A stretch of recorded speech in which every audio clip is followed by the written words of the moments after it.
Bakit tumatalikod ang narcissistic partner mo after sex? So, napakarami nagtatanong nito sa akin.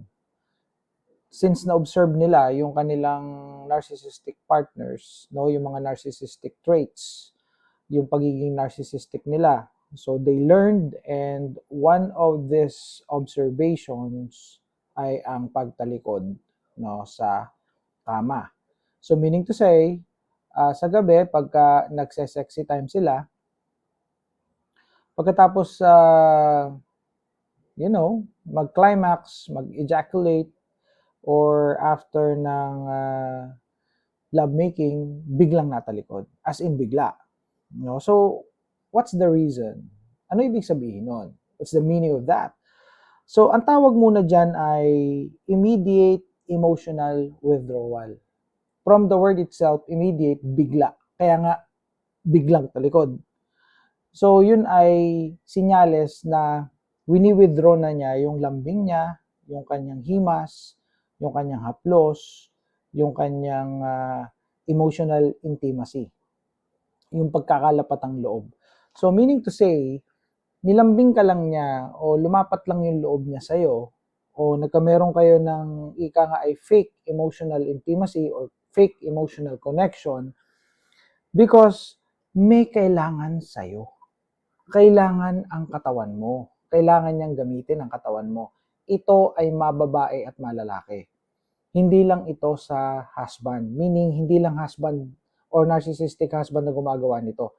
Pati narcissistic wife, ginagawa din ito.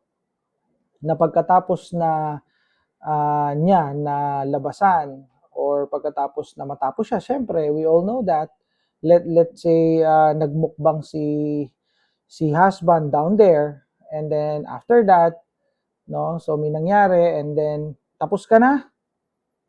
Oo, okay, talikod. Okay? You see? Sa lalaki naman, no, sa narcissistic husband, di nagpump. You know what I mean? May foreplay ng kauntian, and then eto na nga, nagkamera na ng climax and then ejaculation, nilabasan, sabay talikod. Diba? Yun ang matindi. Pagtalikod, hagok na, tutulog na. Tulog na yun. Diba? So, withdrawal talaga to ng emotional connection. Dahil nga, nakuha na niya ang gusto niya. So, basically talaga, ang mga narcissistic partners ay mga users.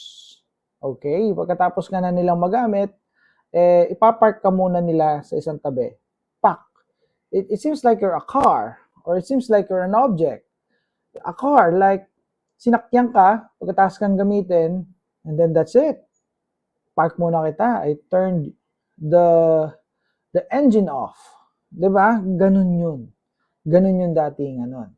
So, wala man lang aftercare. Kasi sa ganitong mga situations, basically may aftercare. Lalo na ang mga kalalakihan, no? Pagkatapos ng mga kalalakihan na mag-sexy time sa kanilang misis, sa kanilang girlfriend, kino-comfort nila to, niyayakap, hinihimas, tinatanong kung anong kailangan, uhaw ka ba? Giniginaw ka ba? You want to increase the temperature of the AC? O kinukumutan, tapos pinapantihan, and then sometimes they get tissue, no? Pinupunasan, ina-assist, no? Napkin, something like that. Aftercare. May care. From the word itself, may care. Dito, hindi. Pagtalikod, pak! Walay. Okay, that's it. Walang feelings, di ba? So, the big question is, ano yung side effect? To sum it up, the short answer is, nakakababa ng self-esteem yan. So, pakiramdam mo kasi ginamit ka lang at pinagparausan. So, yun yung nangyayari dyan. And later on, there will be frustrations, a lot of questions, no? Kukwestiyonin mo na yung sarili mo, na ako ba may problema, bakit ganito, bakit ganyan, so on and so forth. Okay? So, I hope I clarified, no, this curiosity sa inyong mga isipan.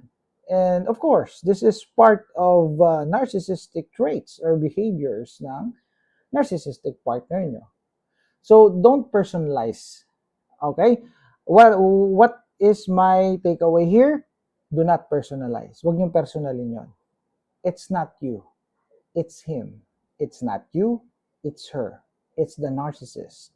See you in my next content. Bye for now.